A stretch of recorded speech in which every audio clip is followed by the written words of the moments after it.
Matthew chapter 16 verse 15 to 20. Kita akan merenungkan firman Tuhan dari Matius pasal 16 ayat yang ke-13 sampai dengan 20. Sekali lagi, kita akan merenungkan firman Tuhan dari Matius pasal yang ke-16 ayat yang ke-13 sampai dengan 20. Please, I ask my friends Joshua to read for us.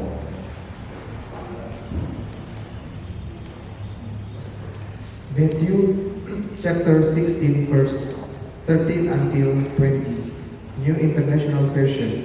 Peter declares that Jesus is the Messiah. When Jesus came to the region of Caesarea Philippi, he asked his disciples, "Who do people say the Son of Man is?" They replied, "Some say John the Baptist, others say Elijah, and still others Jeremiah or one of the prophets." "But what about you?" he asked. "Who do you say I am?" Simon Peter answered, "You are the Messiah, the Son of the living God." Jesus replied, "Blessed are you, Simon, son of Jonah, for this was not revealed to you by flesh and blood, but my Father in the heaven. And I tell you that you are Peter, and on this rock I will build my church, and the gates of Hades will not overcome it. I will give you the keys of the kingdom of heaven. Whatever you bind on earth will be bound in heaven, and whatever you loose on earth will be loosed in heaven." Then he ordered his disciples not to tell anyone that he was the Messiah. Terima kasih. Men seeks to understand God by knowledge, so that people say God is like a policeman. God is like the creator of the law. God like friendly. Sepanjang sejarah, manusia berpikir, mencoba berusaha untuk mengenal siapa itu Tuhan. Berusaha keras mengenal siapa itu Tuhan. Tapi manusia melihat di dalam kehidupan manusia, ketika manusia berbuat salah, manusia langsung dihukum. Maka manusia menyimpulkan Allah itu sebagai seorang polisi. Manusia mengatakan Allah itu seperti seorang polisi, di mana ketika melanggar aturan selalu dihukum dan hukum, sehingga manusia hidup dalam ketakutan. Dengan perkembangan zaman di abad pertengahan, ada juga yang mendeskripsikan Allah itu sebagai seorang pencipta jam arloji, seperti pencipta jam arloji. Allah hanya menciptakan dunia ini, lalu Allah itu membiarkan dunia ini berjalan sesuai dengan hukum alam yang Allah menciptakan. Lalu mereka menyimpulkan Allah tidak ikut bercampur tangan di dalam alam semesta ini, sehingga mereka tidak lagi membutuhkan Allah. Lalu mereka hidup sewenang-wenang, mereka hidup sesuka hatinya mereka. Mereka tidak lagi memerlukan Tuhan. Itu dari golongan deisme atau agnosis Kristen. Ada juga yang mendeskripsikan Allah itu sebagai seorang kakek. Ketika cucunya membuat kesalahan, tidak pernah salah di matanya. Ketika cucunya melakukan kesalahan, dia tidak pernah marah, tidak pernah pukul, selalu mengasihi, selalu mencintai. Ada yang mendeskripsikan Allah seperti itu. Lalu mereka berbuat dosa seenaknya dengan mengatakan, tidak apa-apa berbuat dosa saja, paling datang minta ampun lagi. Allah kan maha kasih, paling mengampuni. Lalu mereka hidup dalam dosa sesuka hati mereka, namanya hipergresia. Tapi yang jadi pertanyaan untuk kita di pagi ini adalah, seperti itukah manusia memahami Allah? Seperti itukah cara manusia mendeskripsikan Allah? Is that who woman understand God? Seperti itukah cara manusia melihat Allah, memahami Allah? Of the we will meditate on the word of God under the tema create, resurrection, sustain the faith. Kita akan merenungkan firman Tuhan ini di bawah satu tema pengenalan yang benar meneguhkan keyakinan. Kita akan merenungkan firman Tuhan di bawah tema pengenalan yang benar meneguhkan keyakinan. First point, Poin yang pertama, just to know, sebatas tahu. Poin yang pertama, just to know, sebatas tahu. Kita perhatikan di ayat 14. Ketika Yesus tanya, kata orang, siapakah anak manusia itu? Ada yang mengatakan Yohanes Pembaptis, ada juga yang mengatakan Elia, ada pula yang mengatakan Yeremia, atau salah satu dari nabi. Is this true that Jesus was John the Baptist, Elia, or Yeremia? I believe it's not John the Baptist, Elia, atau Yeremia. Apa benar Yesus adalah Yohanes Pembaptis, Elia, atau Yeremia? Saya yakin tidak, saudara. Yesus bukan Yeremia, Yesus bukan Yohanes Pembaptis. Saya yakin itu bukan Yesus. Kenapa orang-orang waktu itu salah memahami Yesus? Karena mereka hanya sebatas tahu siapa Yesus, tetapi tidak mengenal. Mereka kagum tetapi tidak meneliti. Kenapa orang-orang menyebutkan Yesus seperti itu? Perkiraan dari Ulangan 18 ayat 18, di mana Allah berjanji kepada Nabi Musa bahwa ada seorang nabi akan kubangkitkan. Mungkin perkiraan mereka mengambil dari situ lalu menyimpulkan, oh tidak, Yesus itu nabi dan lain-lain. Can we separate the knowledge like this? I am sure not. Apakah pengetahuan seperti ini bisa menyelamatkan? Saya yakin tidak, saudara. Pengetahuan seperti ini sebatas tahu itu tidak bisa menyelamatkan. Seringkali kita tahu siapa itu Yesus sampai menguasai doktrine sistematika dari 1 sampai 6, lalu menjelaskannya begitu detail. Seringkali kita membaca Alkitab dari Kejadian sampai Wahyu, lalu menguasainya sampai menjelaskan begitu detail kepada orang lain. Tetapi hanya sebatas pengetahuan, hanya sebatas di otak.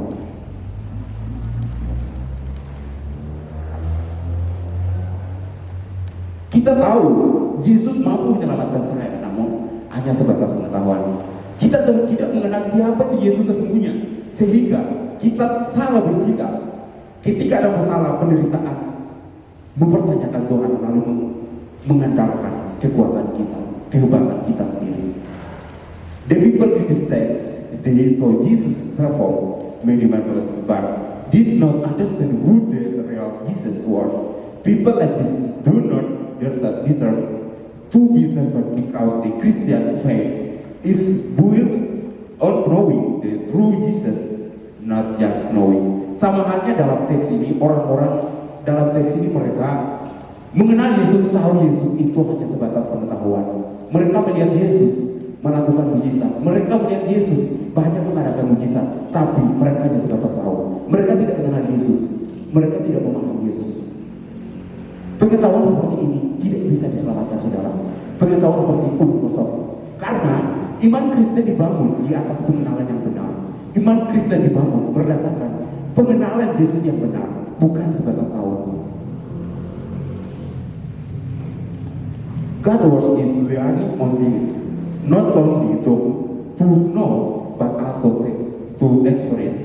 Firman Tuhan itu dipelajari untuk mengalami, bukan untuk mengetahui. Firman Tuhan dipelajari untuk mengalami, bukan untuk mengetahui.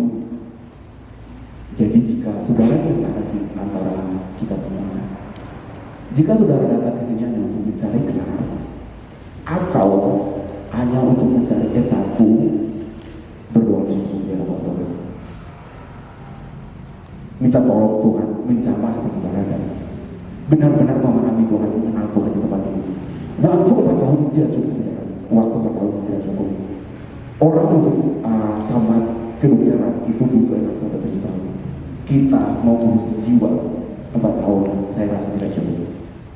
Saudara, ditolong itu sakit, tetapi lebih sakit lagi menerima tapi tidak memiliki. Ditolak itu sakit, tapi lebih sakit lagi menerima tapi tidak memiliki.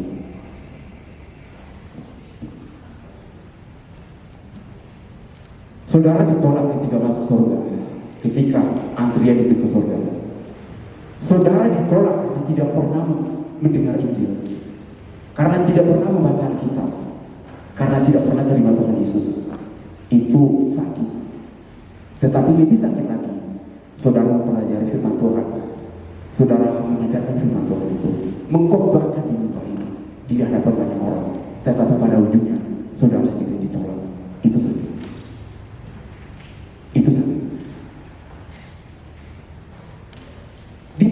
tidak tahu, itu memang sakit, tapi lebih sakit lagi. Kita sendiri mengajarkan, tapi kita yang ditolong, itu lebih sakit. Second poin yang kedua, knowing, mengenal. Poin yang kedua, mengenal. Ayat 16, maka jawab Simon Petrus, engkau adalah Mesias, anak Allah yang hidup. Mesias yang artinya yang diurapi. Jesus is the Messiah, son of the living God, is a revelation from God Himself. Yesus adalah Mesias, anak Allah yang hidup, adalah penyataan dari Allah itu sendiri. Dan tidak mungkin ada orang lain yang dapat menyatakan bahwa Yesus adalah Mesias, anak Allah yang hidup. Pengakuan Petrus kepada Yesus bahwa engkau adalah Mesias dan anak Allah yang hidup, itu bukan pengakuan dari Petrus secara politis, bukan.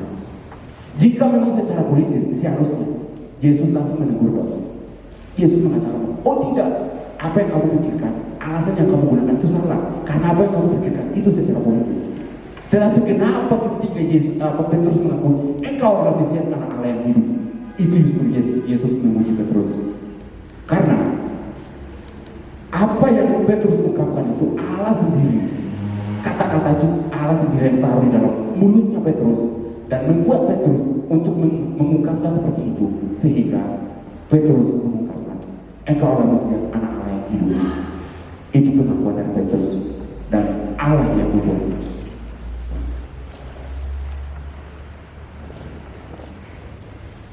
Bukti dari pengenalan ketika Petrus mengenali Yesus yang benar, maka bukti dari pengenalan adalah yang pertama itu pengakuan harus bersifat pribadi, saudara. Pengakuan harus bersifat pribadi. Bukti bahwa mengenal itu pengakuan harus bersifat pribadi. Ketika saya mengatakan saya kenal Benas, maka pengakuan secara pribadi saya sendiri yang mengatakan itu. Yang kedua, pengakuan saya tentang Benas harus benar, tidak boleh salah. Apapun itu, jika satu pengakuan saya salah, maka saya tidak mengenal Benas. Seperti itu juga. Yang ketiga, pengakuan yang benar hanya dimungkinkan oleh Allah. Sama halnya dalam teks ini. Pengakuan mengenai Yesus itu hanya hubungan pribadi. Satu orang yang mengakui. Yang kedua, pengakuan itu tidak boleh salah ketika kita mengakui, kita mengenal pengakuan kita tentang Yesus, tidak boleh salah. Yang ketiga, pengakuan yang benar itu hanya dimungkinkan oleh Allah, tidak bisa sembarangan. Terlepas dari seberapa jauh Petrus bisa memahami ucapannya, mengakui itu pada dirinya adalah benar dan berasal daripada penyataan Bapa. Manusia berdosa tidak mungkin memberi pengakuan yang benar dan sungguh-sungguh jikalau tidak ada intervensi Allah dalam diri orang itu. Jadi pengakuan ini pasti benar karena berasal dari Allah, dan pengakuan ini menjadi pola dari seluruh pengakuan kekristenan. Menurut Donald Grant, The Emergency of Faith, God's word directly in a person had enabled him to give through confession. Mujizat tidak menjamin munculnya iman, hanya karya Allah secara langsung dalam hati seseorang yang memampukan dia memberikan pengakuan yang benar. Mengadakan mujizat beberapa kali pun tidak menjamin munculnya iman, karena iman itu anugerah Allah. Iman itu Allah yang menganugerahkan, bukan hasil usaha Allah. Maka mujizat seberapa banyak pun saudara lakukan di hadapan jemaat, tidak ada satu orang pun percaya. Aplikasinya untuk poin yang kedua, milikilah pengenalan yang benar mengenai Yesus. Berdoalah sungguh-sungguh kepada Allah supaya membukakan hati dan cakrawala pikiran kita sehingga dapat mengenal Allah itu dengan benar, memahami Allah itu dengan benar. Berdoalah sungguh-sungguh, renungkanlah firman itu sungguh-sungguh. Karena usaha kita pun tidak akan bisa memahami Yesus. Cuma Allah sendiri yang menyatakan kepada kita, lalu kita bisa memahami Yesus.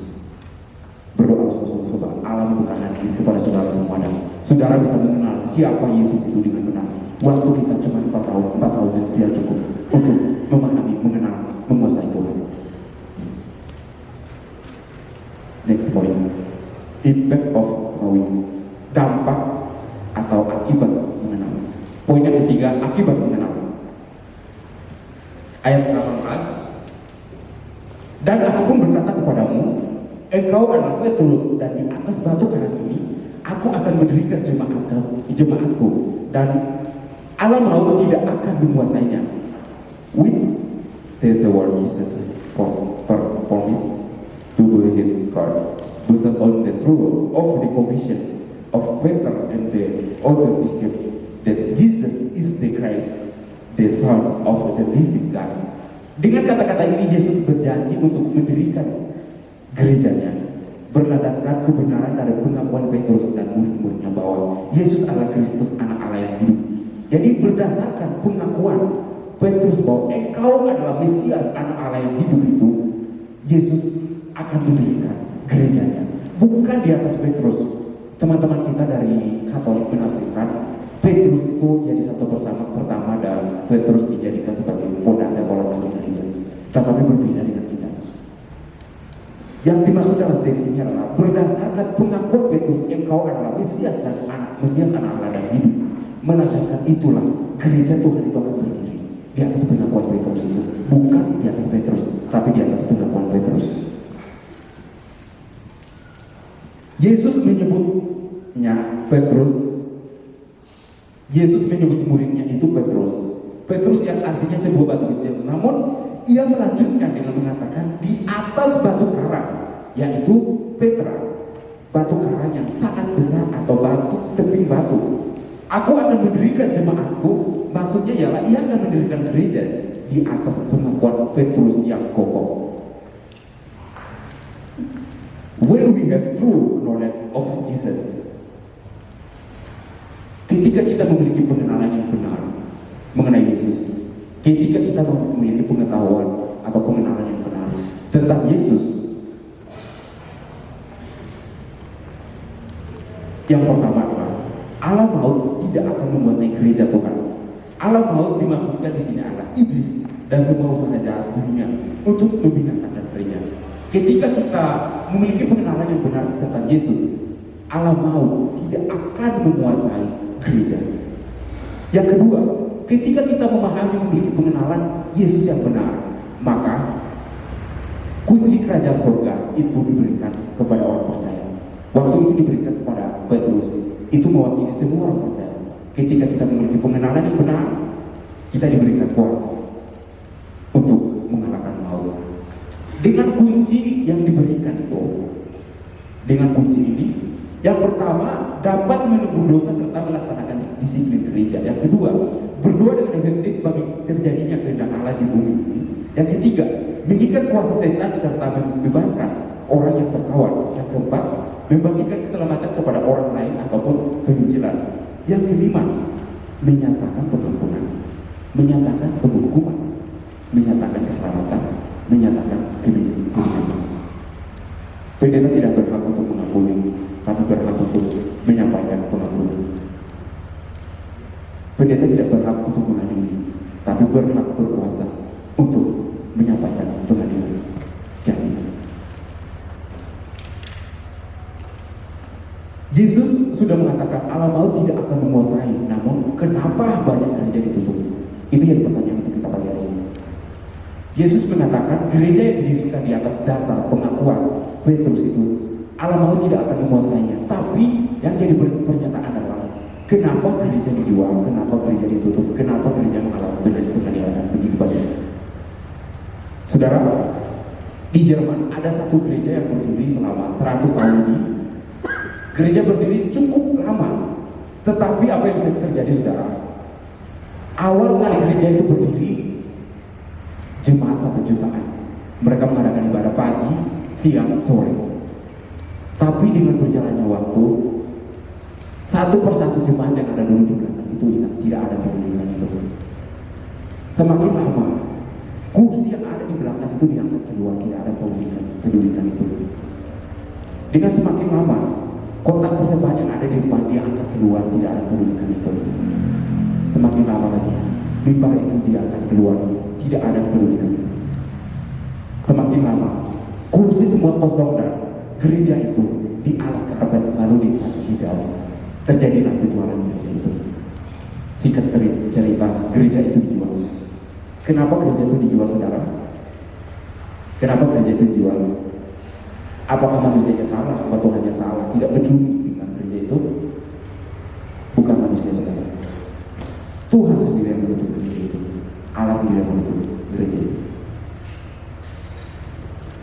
dalam Wahyu pasal 2 ayat 5 di sana mengatakan, ketika engkau tidak bertobat sungguh-sungguh, kaki diam itu akan diambil lalu pindahkan ke tempat lain. Ketika engkau tidak bertobat sungguh-sungguh, kaki diam itu akan diambil dan dipindahkan ke tempat lain. Demikian juga di dalam gereja ini. Ketika tidak ada pertobatan di dalam gereja itu, ketika tidak ada revival yang terjadi di dalam gereja itu, ketika tidak ada nama Tuhan lagi disebut di dalam gereja itu, Allah sendiri yang mengambil kekedian itu dan dipindahkan.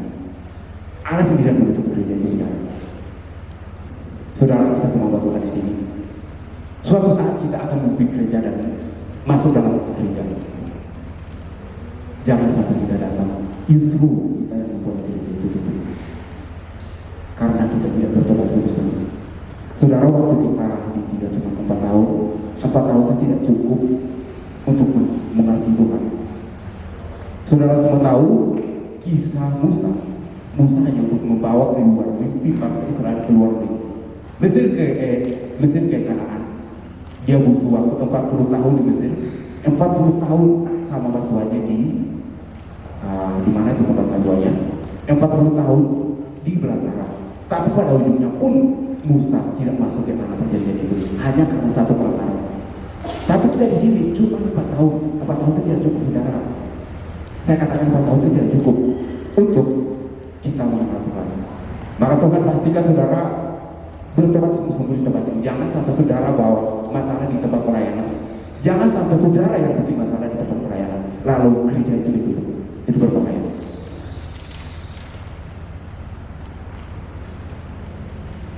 God entrusts us with something, but when we don't carry out God, we will get rid of us. Tuhan mempercayakan sesuatu, tetapi ketika kita tidak melaksanakannya, Allah akan menyingkirkan kita. Tuhan mempercayakan sesuatu, tapi ketika kita tidak melaksanakannya, sungguh-sungguh Allah akan menyingkirkan kita. Ya, langsung kesimpulan. Today we know that Jesus is the Messiah, the Son of God, not because of the great brother, but because God graciously opened us to give in Jesus. So we believe faith is real.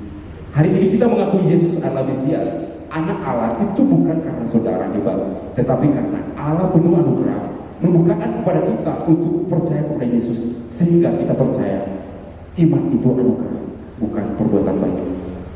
God is better, not because better was great, but because God give understanding and knowledge to better, so that we better insult toward insult. Tuhan memuji Petrus bukan karena Petrus yang hebat, tetapi karena Allah memberikan pengertian dan pengenalan kepada Petrus, sehingga Petrus mengeluarkan satu kata ataupun satu kalimat yang tepat untuk Tuhan Yesus, sehingga Tuhan memuji Petrus.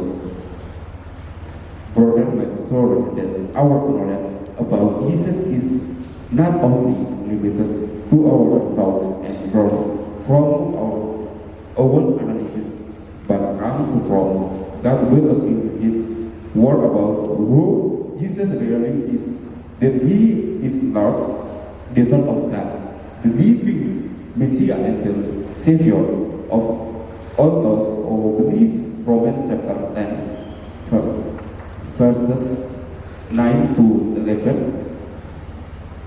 Saudara pastikan bahwa pengetahuan kita mengenal Yesus itu jangan hanya sebatas pikiran ataupun analisa dari kita sendiri, tetapi datang dari Allah berdasarkan firman-Nya tentang siapakah Yesus itu sebenarnya, bahwa Dia adalah Tuhan, anak Allah yang hidup, Mesias juru selamat, semua orang percaya. Dan juga kita perhatikan dalam Roma pasal 10 ayat 9 sampai 11 itu mengatakan setiap orang percaya itu akan diselamatkan, seperti itu. Jadi saudara-saudara, yakini bahwa pengakuan saudara bahwa Yesus adalah Mesias anak Allah itu memang benar-benar dan pengakuan dari kita sendiri. Mari kita berdoa. Let you set your soul, your word, may it the Holy Spirit open